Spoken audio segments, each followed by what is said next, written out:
जानेवारी 14 भाग. पार्ट 1. पार्थचं मनातलं वादळ आणि आई मुलाचा संवाद. आजच्या भागाची सुरुवात अत्यंत भावनिक होते. पार्थ आपल्या खोलीत एकटाच उदास बसलेला असतो. त्याच्या चेहऱ्यावरची अस्वस्थता पाहून मानिनी तिथे येते आणि विचारते, काय झालं रे पार्थ? आज एवढा शांत आणि उदास का आहेस? यावर पार्थ थेट आपल्या मनातील खंत बोलून दाखवतो. तो म्हणतो की त्याचे आईवडील त्यांच्या सुनेमध्ये काव्यामध्ये इतके गुंतले आहेत की त्यांना स्वतःच्या मुलाशी बोलायलाही वेळ नाही. हे ऐकून मानिनीला वाईट वाटते. ती त्याला समजावते की त्यांना पार्थला नेहमी हसताना खेळताना पाहायचे आहे.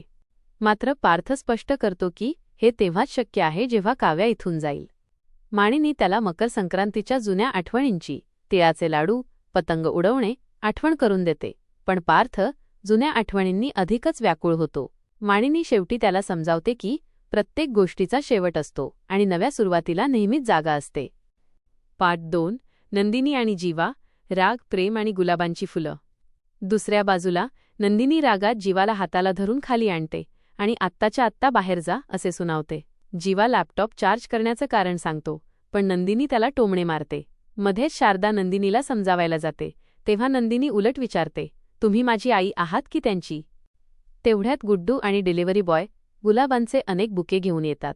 त्या फुलांवर संदेश असतो, जीवा नंदिनी काळजी करू नका, तुम्ही एकत्रच राहणार.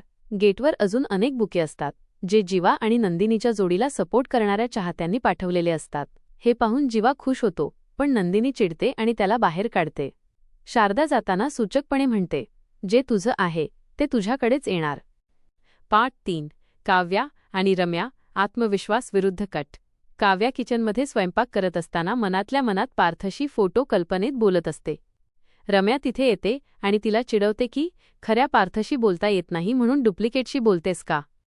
दोघींमध्ये आत्मविश्वासावरून वाद होतो. रम्या दावा करते की पार्थचे 2 लग्नयोग आहेत आणि तिचंच पार्थशी लग्न होणार आहे.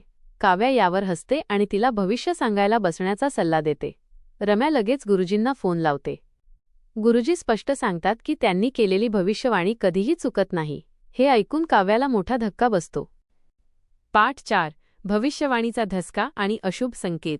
गप्पा सुरू असतानाच दूध उतू जाते, ज्याला रम्या अशुभ मानते.